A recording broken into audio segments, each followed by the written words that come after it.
माघ मेले में सुरक्षा को लेकर बड़ा अपडेट। संगम नगरी में मौनी अमावस्या स्नान पर पहली बार यूपी 112 के साथ जल पुलिस भी रहेगी तैनात। पहली बार पानी में दौड़ेगी डायल 112। प्रयागराज के माघ मेले में हुई शुरुआत, एक काल करते ही गहरे पानी में मदद करेंगे जवान। प्रयागराज संगम की रेती पर लगे माघ मेले की सुरक्षा से जुड़ी बड़ी खबर आ रही है। माघ मेले में मौनी अमावस्या पर स्नान करने आने वाले श्रद्धालुओं की सुरक्षा को देखते हुए इस बार 24 घंटे यूपी 112 की आपातकालीन सेवाएं जल में भी उपलब्ध रहेंगी। स्नान घाटों पर अब सतर्कता के मद्देनजर संगम क्षेत्र में जल पुलिस के साथ यूपी 112 की 2 इमरजेंसी रिस्पांस बोट भी तैनात रहेंगी। किसी भी आपात स्थिति से निपटने और श्रद्धालुओं की मदद के लिए इन बोटों को 24 घंटे तैनात किया जाएगा। किसी भी आपात स्थिति में ये बोट तत्काल मौके पर पहुंचकर हर संभव सहायता प्रदान करेंगी। इसके साथ ही बोट में पुलिस के जवानों और गोताखोरों को भी तैनात करने के आदेश दिए गए हैं।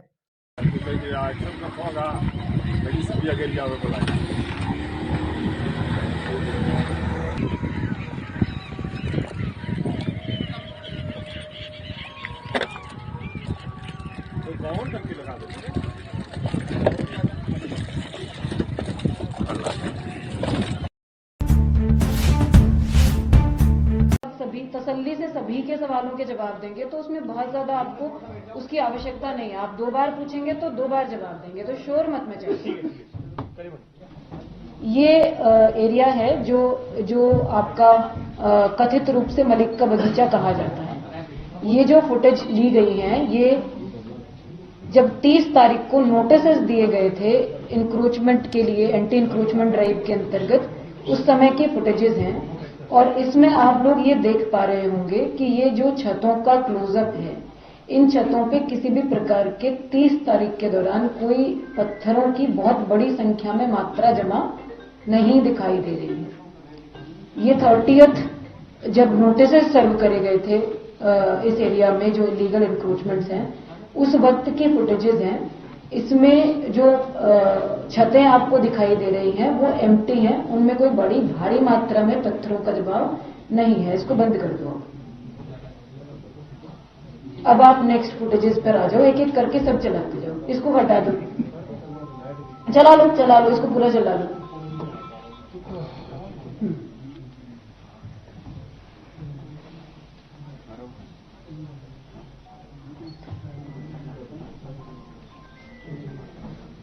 ये वो फुटेज है जब फर्स्ट टाइम आगजनी शुरू करी गई, जब पहली गाड़ी या पहली बाइक को आग लगाई गई है। ये उस वक्त की फुटेज है। ये पूरा जो है उस वक्त तक का ड्रोन से वीडियोग्राफी वगैरह करी जा रही थी और ये फर्स्ट टाइम, तब तक कंप्लीटली पीसफुल चल रहा था। ये लगभग डिमोलिशन ड्राइव शुरू होने के आधे घंटे बाद का इमेज है। नेक्स्ट, इसको बंद करो।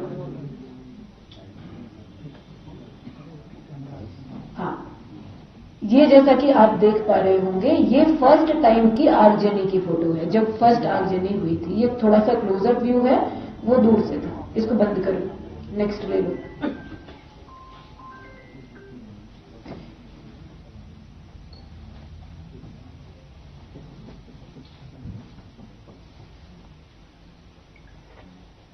इसको पूरा चला दो।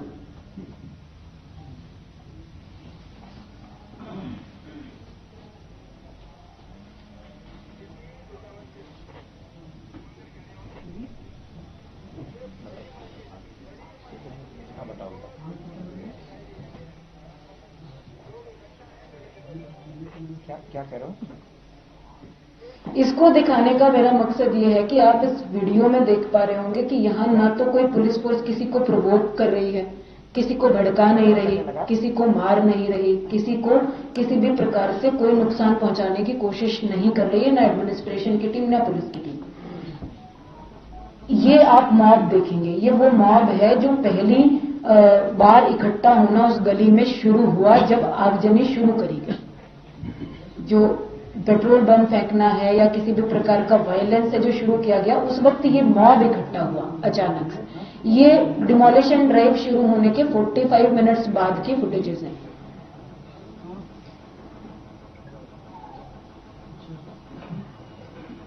अब ये आप देखते रहिए, ये उस वक्त की फुटेजेस हैं जब थाने को अटैक करा गया, जब थाने पर पेट्रोल बम फेंके गए, थाने के बाहर जो वाहन खड़े हुए थे उनको जलाया गया, थाने के अंदर जो ऑफिसर्स फंसे हुए थे उन पर अटैक किया गया। ये उस वक्त की वीडियो फुटेजेस हैं। इसमें आपको दिख रहा है कि कोई भी फोर्स ना तो किसी के साथ कोई जोर जबरदस्ती कर रही है, ना किसी को किसी प्रकार का नुकसान पहुंचाने की कोशिश कर रही है। इसको एक बार और प्ले कर दीजिए प्लीज, रिक्वेस्ट। हाँ, ये वाला चला दो अभी जो चल रहा था।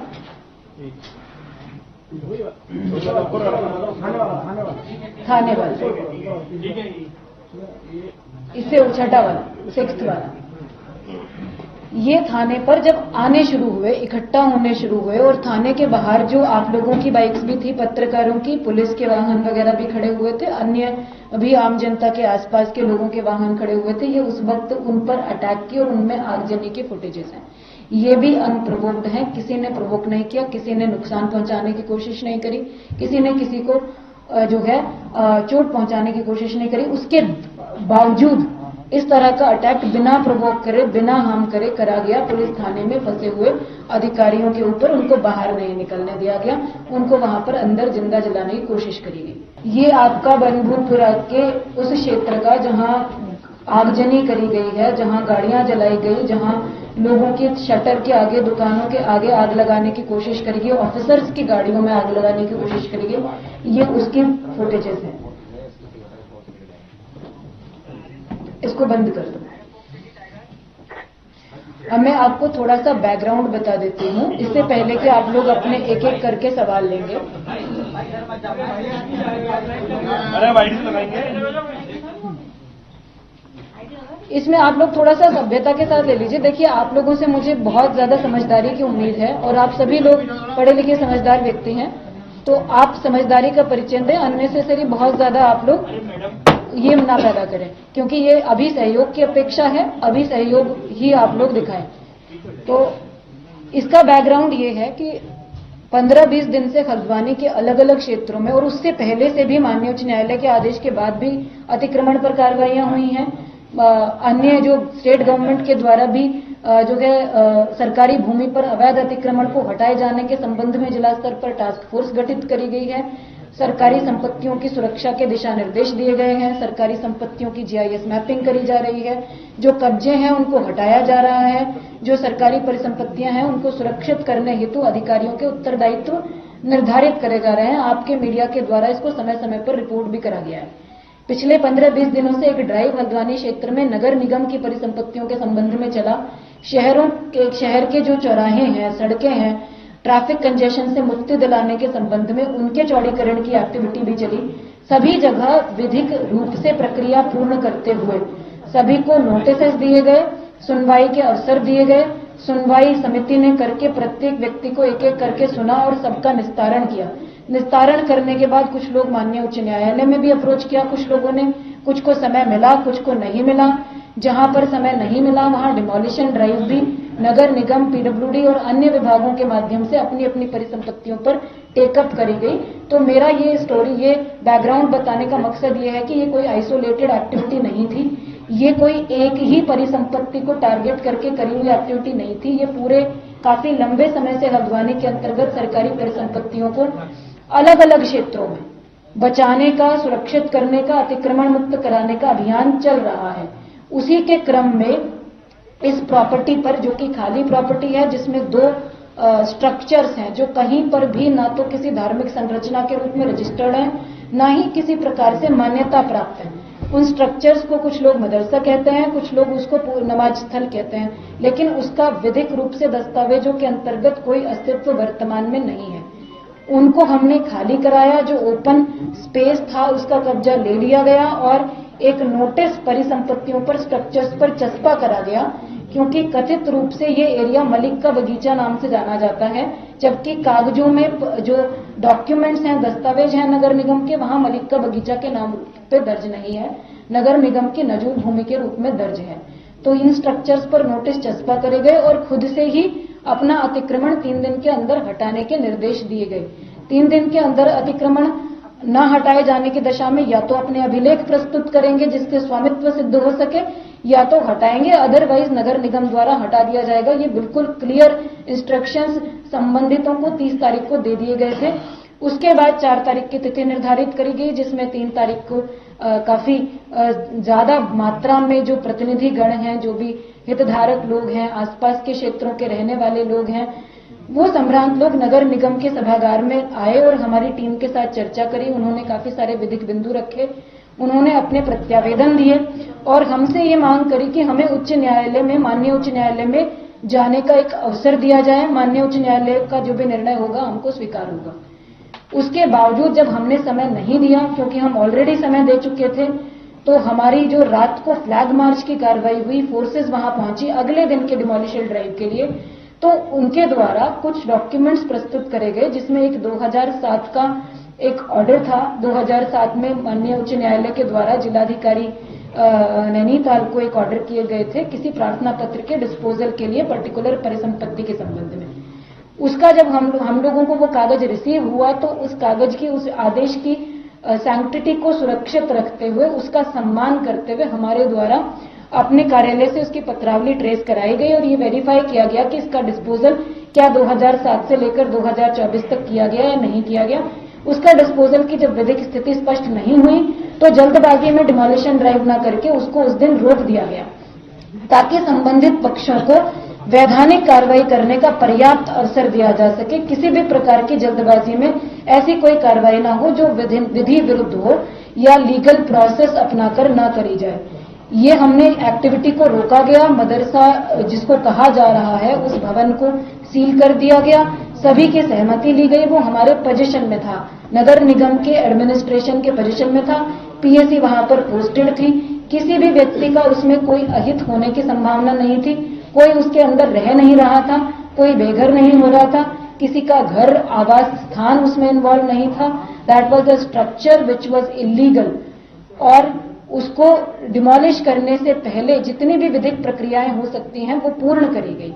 जब हमने अगले दिन 2007 के ऑर्डर का डिस्पोजल किया नेक्स्ट डे अपने कार्यालय में, उसके बाद इस बीच में संबंधित पक्ष के द्वारा माननीय उच्च न्यायालय से नोटिस पर स्टे लगाए जाने की डिमांड करी गई। माननीय उच्च न्यायालय ने 2 दिन सुनवाई करी और दूसरे दिन सुनवाई में ये निर्देश दिए कि जो याचिकाकर्ता पक्ष है उनको किसी भी प्रकार की राहत दिए जाने से मना कर दिया गया। जो हम लोगों को जो माननीय उच्च न्यायालय से हमारा कम्युनिकेशन का माध्यम होता है अपने सरकारी एडवोकेट्स के थ्रू, उनके थ्रू कम्युनिकेट हुआ। प्रॉपर इन राइटिंग के ओरल ऑर्डर्स में किसी भी प्रकार का रिलीफ संबंधित पक्षों को माननीय उच्च न्यायालय के द्वारा नहीं दिया गया है। तो ये मूवमेंट हम लोगों ने, क्योंकि हमारी प्रिपरेशन तो 3 दिन पहले ही कंप्लीट हो गई थी डिमोलिशन ड्राइव की, हमारी टीमें 3 दिन पहले से डिमोलिशन ड्राइव के लिए तैयार थी, तो हमने डिमोलिशन ड्राइव शुरू करने का निर्णय लिया।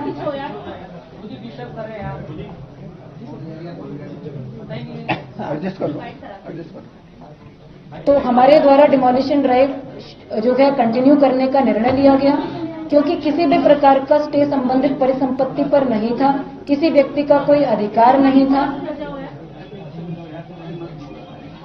सामान्य रूप से एक विधिक प्रक्रिया अतिक्रमण हटाए जाने की अलग अलग क्षेत्रों में चल रही है, तो इस क्षेत्र में भी करी गई। इसको हमारी टीमें मूव हुई, हमारे रिसोर्सेज मूव हुए, किसी को कोई नुकसान नहीं पहुंचाया गया, किसी को प्रोवोक नहीं किया गया, किसी को जो है उकसाने की कोशिश नहीं करी गई, किसी भी प्रकार की कोई ऐसी एक्टिविटी करने की कोशिश नहीं करी गई जिससे कि जन संपत्ति की हानि हमारी टीमों के माध्यम से या प्रशासन या पुलिस के माध्यम से हो। पीसफुली डिमोलिशन ड्राइव शुरू हुआ। प्रिवेंशन के लिए फोर्स लगाई गई, अतिक्रमण की कार्रवाई के लिए जितनी फोर्स रिक्वायर्ड होती है वो लगाई गई, लेकिन कुछ अराजक तत्वों के द्वारा अनप्रोवोक्ड, अनहार्म्ड, अनटच्ड तरीके से पूरी कार्रवाई होने के बाद भी बड़ी मात्रा में with in half an hour इकट्ठा होकर जो है हमारी जो टीमें हैं नगर निगम की, उन पर पहला अटैक किया गया पत्थरों के माध्यम से। पत्थर बरसाने शुरू करे गए चारों तरफ, जो छतें हैं उनके माध्यम से। मैंने आपको 30 तारीख की फुटेज दिखाई, किसी छत पर कोई पत्थर नहीं था। तो जिस दौरान ये सारी विधिक प्रक्रिया चल रही थी, जब हम सुनवाई कर रहे थे, माननीय उच्च न्यायालय सुनवाई कर रहा था, तो छतों पर पत्थर उस दौरान इकट्ठे करे गए। इसका मतलब इट वाज प्लान्ड कि जिस दिन भी डिमोलिशन ड्राइव होगी हम उस दिन इस तरह से फोर्सेस को अटैक करेंगे, इस तरह से डिमोरलाइज करने की कोशिश करेंगे स्टेट मशीनरी को। तो पत्थरों का अटैक हुआ जब हमारी टीम पीछे नहीं हटी, हमने डिमोलिशन ड्राइव को जारी रखा हमारे ऑफिसर्स ने। उसके बाद जब पहली मॉब जो आई पत्थरों के साथ, उनको डिस्बर्स कर दिया गया, तो दूसरी मॉब आई जिनके हाथों में पेट्रोल बम थे, जो फ्यूल होता है उसकी प्लास्टिक की बॉटल्स थी, उसमें उन्होंने आग लगा कर फेंकी। आप लोगों ने वीडियो फुटेज में भी देखा, आप लोग अभी तक सब कवर भी कर चुके हैं। ये फेंका गया, ये भी अनप्रोवोक्ड था, बिल्कुल प्रोवोक नहीं किया गया था। तब तक हमारी टीम ने किसी भी प्रकार का फोर्स इस्तेमाल करना शुरू भी नहीं किया था। They were busy in demolishing the structure और protecting themselves, protecting the state government machinery. तो उसके बाद जब पेट्रोल बम आगजनी की घटनाएं शुरू हुई और उसके बाद भी टीमें पीछे नहीं हटी, तो थर्ड स्टेप में उस मॉब जो था, अराजक तत्व, उनके द्वारा थाने का घेराव किया गया। थाने में हमारे मजिस्ट्रेट थे, हमारे पुलिसकर्मी थे, हमारे ऑफिसर्स थे, हमारी कुछ मशीनरी थी, टीमें थी, असला था, बहुत सारी चीजें थी। तो थाने को घेरा गया, थाने के अंदर जो लोग बैठे हुए थे उनको बाहर नहीं निकलने दिया गया, उन पर पहले पथराव किया गया, फिर पेट्रोल बम फेंके गए, थाने के बाहर खड़े वाहनों में आग लगा दी गई। उसका जो धुआं था आगजनी का, वो धुआं सारा थाने में भर गया और अंदर जो ऑफिसर्स थे उनको सफोकेशन होने लगा। तो पहले अनाउंस करा गया, आंसू गैस के गोले छोड़े गए, अनाउंस करा गया लाउड स्पीकर पर कि आप लोग डिस्पर्स हो जाएं, अन्यथा हमको बल प्रयोग करना पड़ेगा। उसके बाद पानी की बौछार भी अग्निशमन के माध्यम से करी गई ताकि उस आग को बुझाया जा सके और जो लोग अंदर फंसे हुए हैं उनको सफोकेशन से बचाया जा सके, ये भी किया गया। उसके बाद भी जब वो मॉब डिस्बर्स नहीं हुआ तो कुछ जगह से ये सूचना आई कि जो रिवॉल्वर होते हैं या वैध या अवैध है वो सब जांच का विषय है। जो भी असलहे हैं, जो भी आर्म्स हैं, उनके माध्यम से कुछ फायरिंग स्टार्ट करी गई थाने पर डायरेक्टली, थाने में अंदर जो टीमें थी उन पर डायरेक्टली। उसके बाद जो है फोर्स इस्तेमाल करने के आदेश दिए गए, कर्फ्यू इम्पोज करा गया, फायर ओपन करने के आदेश दिए गए, कमर के नीचे फायर ओपन करने का हमारे स्थानीय मजिस्ट्रेट ने वहां ऑर्डर किया। इस स्थिति को देखते हुए, हमारी टीमों की सुरक्षा को देखते हुए, उसमें फोर्स हमारा जो मैक्सिमम यूज हुआ वो थाने के प्रोटेक्शन में यूज हुआ। बाकी जगह पर ज्यादा फोर्स यूज करे बिना सिर्फ अपने आप को असर्ट करते हुए, अपने आप को प्रोटेक्ट करते हुए ही एरिया को बचाया गया। जैसे ही थाने से इन लोगों को डिस्बर्स किया गया जो अराजक तत्व थे और वहां उपद्रव मचा रहे थे और लोगों की जान लेने की कोशिश कर रहे थे, थाने से डिस्बर्स करने के तुरंत बाद एक क्षेत्र पड़ता है गांधीनगर, आप सब लोग जानते हैं। इस मॉब के द्वारा उस क्षेत्र को घेर लिया गया। गांधीनगर के क्षेत्र में मिश्रित आबादी है, वहां सभी धर्मों के, सभी कम्युनिटीज के लोग रहते हैं, कोई एक विशेष समुदाय वहां निवास नहीं करता है। उस क्षेत्र को घेरा गया, उससे भी टेरराइज करने की जो है कोशिश करी गई, स्टेट मशीनरी को भी और वहां रहने वाले स्थानीय निवासियों को भी। उसको प्रोटेक्ट, उसके बाद हमारा क्योंकि रेनफोर्समेंट भी आ गया था, हमारी बहुत सारी पीएससी आ गई थी, पैरामिलिट्री फोर्सेस आनी शुरू हो गई थी। थाने से डिस्बर्स करने के तुरंत बाद एक क्षेत्र पड़ता है गांधीनगर, आप सब लोग जानते हैं। इस मॉब के द्वारा उस क्षेत्र को घेर लिया गया। गांधीनगर के क्षेत्र में मिश्रित आबादी है, वहां सभी धर्मों के, सभी कम्युनिटीज के लोग रहते हैं, कोई एक विशेष समुदाय वहां निवास नहीं करता है। उस क्षेत्र को घेरा गया, उससे भी टेरराइज करने की जो है कोशिश करी गई, स्टेट मशीनरी को भी और वहां रहने वाले स्थानीय निवासियों को भी। उसको प्रोटेक्ट, उसके बाद हमारा क्योंकि रेनफोर्समेंट भी आ गया था, हमारी बहुत सारी पीएससी आ गई थी, पैरामिलिट्री फोर्सेस आनी शुरू हो गई थी, तो हमारा पहला प्रायोरिटी था थाने को प्रोटेक्ट करने के बाद कि हम गांधीनगर में किसी प्रकार का जो है अराजकता ना होने दें। हमने उसको प्रोटेक्ट किया, वहां किसी प्रकार की कोई जो है जनहानि नहीं होने दी, वहां किसी प्रकार का बहुत अतिरिक्त फोर्स यूज करे बिना किसी भी प्रकार के जो है एक्सेस फोर्स के उसको कंट्रोल करा गया। बनभूलपुरा से मॉब क्योंकि भारी मात्रा में निकल रहा था, तो हमारी टीम का जो पूरा प्रयास रहा, एसएसपी मेरे साथ बैठे हुए हैं, इनकी फोर्स ने काफी धैर्य का परिचय दिया। वहां पूरा प्रयास ये रहा कि हल्द्वानी का जो मेन शहर है उसको बचाया जाए, उसमें किसी भी प्रकार से मॉब को एंटर ना होने दिया जाए। जो प्रभावित क्षेत्र है उसको लिमिट किया जाए, उसको लिमिट किया गया। लगभग पूरा ही प्रशासन, पूरी पुलिस फोर्स इस काम में लगी हुई थी कि हल्द्वानी के अन्य क्षेत्रों में, बनभूलपुरा का प्रभावित क्षेत्र छोड़कर अन्य किसी क्षेत्र में किसी भी प्रकार की रिटेलिएशन में या किसी भी अन्य रूप से कोई घटना घटित ना हो, और मैं इस मामले में हल्द्वानी के लोगों को भी धन्यवाद देना चाहूंगी और साधुवाद देना चाहूंगी कि आप सबने प्रशासन का सहयोग करा, पुलिस का सहयोग करा। अन्य क्षेत्रों में किसी भी कम्युनिटी के लोगों ने किसी भी प्रकार का कोई प्रतिक्रियात्मक जो है घटना घटित करने की कोशिश नहीं करी। सब लोग शांतिपूर्वक अपने घरों में रहे, अफवाहों पर ध्यान नहीं दिया। जो लोग प्रवोक करने की, भड़काने की, उकसाने की कोशिश कर रहे थे, उनके उकसाने में नहीं आए। तो ये हल्द्वानी की जो सामान्य जनता है, जिन्होंने कल बहुत शांति और धैर्य का परिचय दिया, उसके लिए भी मैं धन्यवाद देना चाहूंगी। जो ये एक्टिविटी थी, ये पूरा जो डिमोलिशन ड्राइव था, ये कोई आइसोलेटेड ड्राइव नहीं था। मैं पहले ही आपको एग्जाम्पल्स के साथ एक्सप्लेन कर चुकी हूं। ये लगातार चल रही चीज थी। एक एरिया में ही ये घटना हुई, अदर एरियाज में डिमोलिशन ड्राइव्स टेकअप हुए, बड़े बड़े ड्राइव्स टेकअप हुए, 10-10, 20-20 दुकानों के, मकानों के ड्राइव्स टेकअप हुए। वहां किसी प्रकार का कोई रिटेलिएशन पुलिस पर, प्रशासन पर नहीं किया गया। जिस प्रकार की घटना कल घटित हुई है, उससे ये प्रतीत हो रहा है कि जितना ज्यादा समय दिया जाता, ये हमारा मंतव्य है कि जितना ज्यादा समय दिया जाता, उतना ज्यादा प्रिपरेशन बढ़ती और उतना ज्यादा हल्द्वानी में और ज्यादा जनहानि और संपत्ति की हानि के हालात उत्पन्न होने की संभावना बढ़ती। क्योंकि आज नहीं तो कल नगर निगम को, प्रशासन को अपनी परिसंपत्तियों को अतिक्रमण से मुक्त कराना ही था और विधिक प्रक्रिया कंप्लीट हमने करी है। कंप्लीट करने के बाद ही डिमोलिशन ड्राइव शुरू करे हैं। किसी भी जगह पर अचानक से हमने कोई एक्टिविटी शुरू नहीं करी। तो ये हम लोगों का असेसमेंट रहा कि अगर हम बहुत ज्यादा समय देते तो उतना ही ज्यादा प्रिपरेशन का टाइम मिलता। मैंने एविडेंस के साथ आपको बताया कि 30 तारीख से 8 तारीख के बीच में कितना प्रिपरेशन किया गया है। तो अगर हम और समय देते तो ये ज्यादा हो सकता था। तो ये निर्णय सही था कि ज्यादा समय ना दिया जाए, जितना जल्दी, जितना आसानी से, स्मूथली इस एक्शन को किया जा सकता है, उतना किया जाए। उसमें अंदेशा हमेशा होता है जब आप कोई इस तरह की ड्राइव्स टेकअप करते हो डिमोलिशन की, जब आप अपनी परिसंपत्ति की सुरक्षा करते हो, तो थोड़ा बहुत विरोध की, थोड़ा बहुत जो है प्रदर्शन की, अपना जो है लॉ एंड ऑर्डर की सिचुएशन की संभावनाएं रहती हैं। पर this kind of reaction without provoking, without harming anybody, किसी का घर नहीं टूट रहा है, कोई बेघर नहीं हो रहा है, कोई डायरेक्टली हार्म नहीं हो रहा है। There is a structure which is already in position of Nagar Nigam, which has already been sealed by the government, जहां ऑलरेडी गवर्नमेंट की प्रेजेंस अवेलेबल है, कब्जे में है, कंप्लीटली अवैध सिद्ध हो चुका है सभी प्रकार की विधिक प्रक्रिया में, उस पर। और दूसरी चीज और मैं जो आपको कहना चाह रही हूं, उसके बाद आप लोगों के सवाल हम लोग लेंगे, वो ये है कि जो मॉब था वो इस स्ट्रक्चर को बचाने की कोशिश नहीं कर रहा था।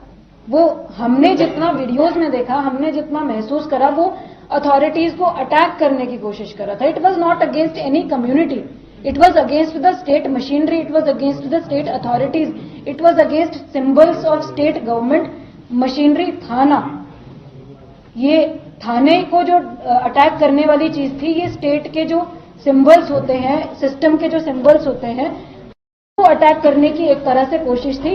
ये कम्युनल नहीं था, ये स्टेट मशीनरी के ऊपर एक तरह का ये प्रयास था कि हम लॉ एंड ऑर्डर से ऊपर है। व्हाटएवर जो भी लोग ये उपद्रवी थे, जितनी भी संख्या में थे, वहां अच्छे लोग भी रहते हैं, वहां ऐसे लोग भी रहते हैं जो बिल्कुल पीसफुल हैं, वहां ऐसे लोग भी रहते हैं जो वास्तविक रूप से डरे हुए थे। मेरा आप लोगों से सबसे अनुरोध है कि किसी भी प्रकार की अफवाहों से बचा जाए, ताकि जो लोग अंदर रहते हैं, जो बिल्कुल शांति व्यवस्था के साथ रहना चाहते हैं, कानून का पालन करना चाहते हैं, कानून का सम्मान करना चाहते हैं, उनको किसी भी प्रकार का कोई खतरा उत्पन्न ना हो, किसी भी प्रकार की अफवाहों की वजह से। तो ये जो मॉब था, जिन लोगों ने भी ये घटनाक्रम कल घटित किया है, इस मॉब का पूरा प्रयास स्टेट के जो सिंबल्स होते हैं, सिस्टम के जो एडमिनिस्ट्रेशन के जो सिंबल्स होते हैं, लॉ एंड ऑर्डर की जो व्यवस्था होती है, कानून की जो व्यवस्था होती है, उसको चुनौती देने का प्रयास था। उसको ये दिखाने का प्रयास था कि हम कानून से ऊपर हैं, जिसका प्रत्युत्तर प्रशासन और पुलिस फोर्स की टीमों ने दिया और परफेक्टली इसको मैनेज किया। हल्द्वानी की शांति व्यवस्था को ना बिगड़ने देना हमारी प्राथमिकता है। हमारा आज भी यही प्रयास है, कल भी यही प्रयास था और आगे भी यही प्रयास रहने वाला है। अब आप वन बाय वन आपने थोड़ी देर में ये बताया कि इनके पास पत्थर जमा थे, उन्होंने पेट्रोल बम लगे, तो क्या ये प्रशासन नहीं था? वन बाय वन अभी बताया कि फरवरी को असेंबली में यूसीसी का बिल पारित हुआ, उसके लिए तमाम बैठकें की गई थी, पहले से लॉ एंड ऑर्डर को लेकर पूरी व्यवस्थाएं की गई थी। ऐसा क्या हो गया था कि 8 तारीख को आप बुलडोजर लेके पहुंच गए, जबकि सेंसिटिव इशू था, यूसीसी के बाद इस तरीके का रिएक्शन आ सकता था। आप इसको कैसे जस्टिफाई? आपका ये सवाल आप एक बार जरा अपने आप से पूछिए। भारत देश का उत्तराखंड राज्य का हल्द्वानी शहर का एक एरिया है जहां एडमिनिस्ट्रेशन को इन्फोर्समेंट एक्टिविटी करनी है, इन्फोर्समेंट एक्टिविटी करनी है, कोई वॉर नहीं करनी है, कोई जंग नहीं लड़नी है। इन्फोर्समेंट एक्टिविटी करने के लिए अगर किसी क्षेत्र में हमको वॉर जैसी प्रिपरेशन करनी पड़े तो क्या ये अपने आप में ये प्रश्न चिन्ह नहीं लगाता कि वो क्षेत्र कानून व्यवस्था का सम्मान करता है या नहीं करता है? ये आपने अभी ये बताया कि छत के ऊपर पत्थर जमा थे, उन्होंने पेट्रोल पंप पहले से तैयार किए हुए थे, मॉनिटर कर रहे थे, ड्रोन से देख रहे थे, तो फेलियर तो क्या इंटेलिजेंस ये बिल्कुल फेलियर नहीं है। हमारी इतनी बड़ी घटना हो जाती है और आप इंटेलिजेंस फेलियर को मान रही हैं? एक करके पूछिए। घायलों की संख्या क्या है, क्या मौत का आंकड़ा अभी तक है, डिटेल बताइए। इंटेलिजेंस डिटेल क्या है? नहीं है मैडम, एक करके पूछिए। डिटेल क्या है, डिटेल घायलों की और मौत के आंकड़े क्या है? मौत के आप आंकड़े क्या है? एक एक करके पूछेंगे तो मैं सबका जवाब दूंगी। I am sitting here. सारे लोग एक साथ ना बोले, मैं पहले इंटेलिजेंस फेलियर पर ही बोलूं, ठीक है? तो आप लोग कम से एक, आप लोगों से समझदारी की अपेक्षा है, आज की तारीख में सेंसिटिव इशू है, सहयोग की अपेक्षा है। आप लोग एक एक करके पूछिएगा। अगर आप सारे लोग एक साथ बोलेंगे तो एक का भी जवाब हम नहीं दे पाएंगे। हम धैर्यपूर्वक सभी का जवाब देने के लिए तैयार हैं। आप एक एक करके पूछेंगे तो सबका जवाब मिल जाएगा। बिल्कुल इंटेलिजेंस फेलियर नहीं है, सारी तैयारियां करी गई थी। ये डिमोलिशन ड्राइव थी, ये कोई रायट नहीं था, दंगे की तैयारी नहीं थी। डिमोलिशन ड्राइव के हिसाब से पूरी प्रिपरेशन करी गई थी और उतनी ही मात्रा में संसाधन रखे गए थे और इसीलिए कंट्रोल भी हो पाया। इतने स्ट्रिक्ट जो है रिटेलिएशन के बाद, इतने सीवियर रिटेलिएशन के बाद, इतने सीवियर लॉ एंड ऑर्डर के बाद भी अगर ये 2-2.5 घंटे के अंदर कंट्रोल हुआ और हल्द्वानी के मेन सिटी तक कुछ नहीं पहुंचा तो ये इस तरह ये प्रिपरेशन का फेलियर नहीं था, ये प्रिपरेशन की एक्चुअली सफलता है। शांतिपूर्वक बिना एक्सेस फोर्स को यूज करे हुए उसको भी कंट्रोल किया गया। उसके बाद जब थाने का घेराव किया गया और थाने में ऑफिसर्स फंस गए तो फोर्स का इस्तेमाल करने की जरूरत सिर्फ जो ऑफिसर्स थे उनकी सुरक्षा और उनकी रक्षा के लिए पड़ी। अदरवाइज एंटायर बनभूलपुर जितना भी घटनाक्रम हुआ वहां किसी भी प्रकार की फायरिंग या अन्य किसी फोर्स की आवश्यकता नहीं पड़ी। ये प्रिपरेशन थी, ये मैं प्रिपरेशन आपको बता रही हूं। अगर ये प्रिपरेशन नहीं होती तो पत्थरों के अटैक के वक्त ही हम जो है इस स्थिति में नहीं होते कि उसके बाद हम कंट्रोल कर पाए। तो कंट्रोल किया गया, इसका मतलब प्रिपरेशन थी। घायलों की संख्या क्या है, कैजुअलिटी क्या है और अभी हालात क्या है? बनाया ही नहीं गया मैडम, घायलों की संख्या, मैडम स्ट्रेटेजी इस तरह की थी मैम। आउटर पैरामीटर कैजुअलिटी नहीं था, आउटर पैरामीटर के बारे में सोचा ही नहीं गया कि बाहर से भी लोग आ सकते हैं, बाहर से भी अटैक हो सकता है। इस बारे में क्यों नहीं सोचा गया? इस बारे में बिल्कुल सोचा गया और आप इसका रिजल्ट भी देखेंगे कि आउटर पैरामीटर्स में किसी भी प्रकार का एक व्यक्ति को भी एक भी खरोंच नहीं लगी, एक भी व्यक्ति आया नहीं, घुसा नहीं। इसकी प्रिपरेशन करी गई थी, इसका ध्यान रखा गया था, इसको कंट्रोल किया गया था। अगर ये फेलियर माना जाता उस कंडीशन में जब बाहर से आउटर एरिया से बड़ा मॉब हल्द्वानी के अंदर एंटर करता, ऐसा नहीं हुआ क्योंकि कंट्रोल किया गया, क्योंकि इसकी प्रिपरेशन करी गई। घायलों की संख्या, कैजुअलिटी और अभी के हालात। मैडम, घायलों की संख्या, कैजुअलिटी और अभी के हालात। एक minute, one by one madam, एक एक करके, घायलों की संख्या, एक एक करके बताओ। कैजुअलिटी और अभी के हालात। घायलों की संख्या कैजुअलिटी बता दूंगी, वन बाय वन। मैडम, घायलों की संख्या बता दीजिए। वो पीछे जो लोग खड़े, योगेश जी मैं आपके सवालों के जवाब दूंगी। मैडम, ये मेन है ना, घायलों की संख्या, कैजुअलिटी और अभी के हालात क्या है, ये बता दीजिए। ये बता दीजिए, घायलों की संख्या, कैजुअलिटी और अभी के हालात क्या है? जो भी लोग इंजर्ड हुए हैं और जो भी वहां पर डेथ हुई है उसका सीधा सा रीजन मौत के द्वारा स्टेट को चैलेंज करना है, थाना और पुलिस और प्रशासन के ऊपर जानलेवा हमला करना है। इसके क्रम में वहां बचाव में ये फोर्स यूज हुआ है। अगर घायलों की संख्या हम देखा जाए तो 2 डेड बॉडीज अभी जो है एसटीओ से मिली है, तो 2 डेथ है जिनको हम वेरीफाई कर रहे हैं कि डेथ किससे हुई है, जिनका पोस्टमार्टम होगा। कैलिबर हम देखते हैं कि किस कैलिबर से, कौन से वेपन से गोलियां चली, उसके बाद पता लगेगा। 3 इंजर्ड और आए हैं। 3 इंजर्ड में से एक जो है उसको गनशॉट इंजरी है और बाकी 2 जो है उनको गनशॉट इंजरी नहीं है। तो हम वो भी चेक कर रहे हैं कि उन लोगों को इंजरी कहां से हुई है, किससे हुई है, क्योंकि पुलिस प्रशासन का और उपद्रवियों का हैंड टू हैंड कॉम्बैट और बहुत नियर प्रॉक्सिमिटी में किसी का भी एक दूसरे से मुकाबला नहीं हुआ। तो ऐसी कोई इंजरी जो बॉडी पे किसी शार्प वेपन से आई है या किसी धारदार हथियार से आई है, किसी ब्लंट ऑब्जेक्ट से आई है, वो पुलिस प्रशासन के किसी भी कर्मचारी या अधिकारी की वजह से भी हुई है। तो अभी तक 2 डेथ है, 3 जो है वो क्रिटिकली इंजर्ड लोग हैं। डेथ गनशॉट से, डेथ गनशॉट से 2 जो डेथ है वो गनशॉट की डेथ है। देखिए, जितनी बॉडीज हॉस्पिटल में पहुंची है और जो एरिया का हमने सैनिटाइजेशन किया है और जो वहां पर जितना हमने आज सुबह चेक किया उसके बाद में किसी भी एरिया में कोई बॉडीज नहीं मिली है।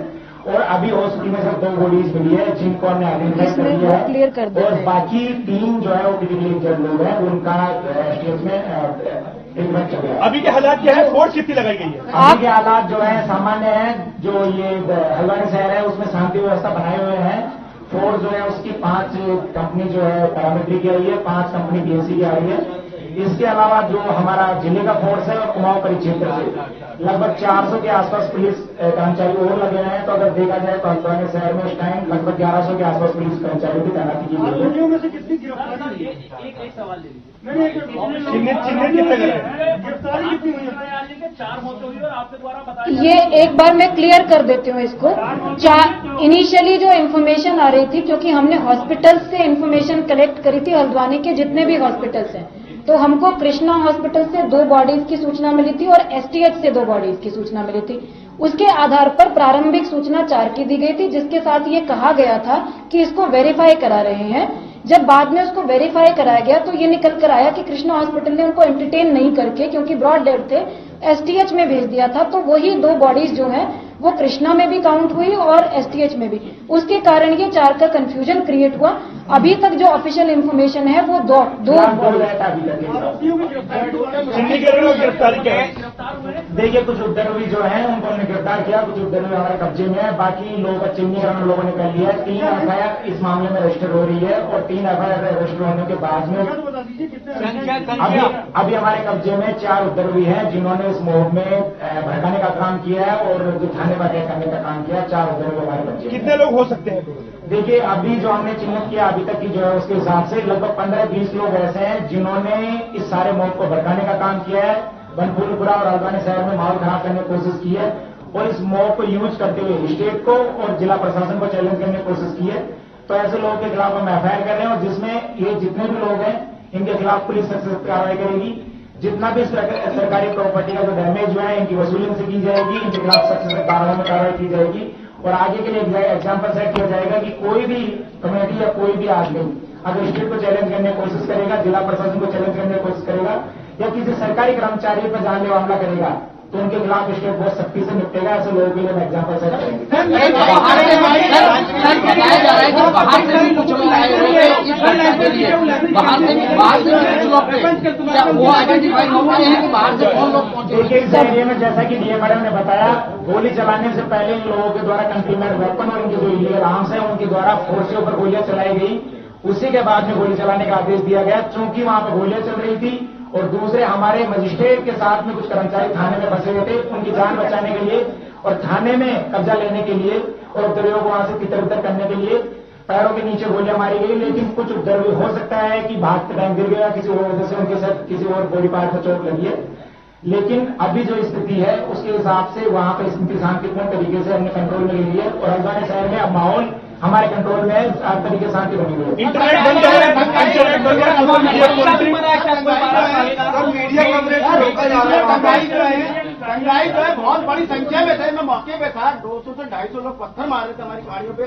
हमारे भी कई पत्थर लगे सर और सिर्फ 4 ही लोग अरेस्ट हुए। ये अभी तक देखिए, सबसे पहली प्राथमिकता हमारी हल्द्वानी शहर को शांतिपूर्ण तरीके से बचाने की है। जैसा कि मैडम ने बताया कि ये पर्टिकुलर एरिया में जो उत्तर हुआ है उसका असर हम बाकी नैनीताल जिले में या उत्तराखंड में नहीं करना चाहते थे। इस वजह से हमारी सबसे प्राथमिकता यह है कि सभी लोगों को सुरक्षित तरीके से बचाया जाए। इसके लिए गांधीनगर का जो म्यूनिसिपल एरिया उसके साथ साथ में हमारा रामनगर है, लालकुआ और ऐसे जितने भी सेंसिटिव एरियाज है म्यूनिसिपल है वहां पर हमने अपनी फोर्स बढ़ाया और FIR रजिस्टर कर दी गई है। जितने भी ऐसे लोग हैं जिन्होंने उत्तर किया उनके खिलाफ अगले 24 घंटे में पुलिस कार्रवाई करेगी और जब तक लोगों को मिटा के जेल होगी।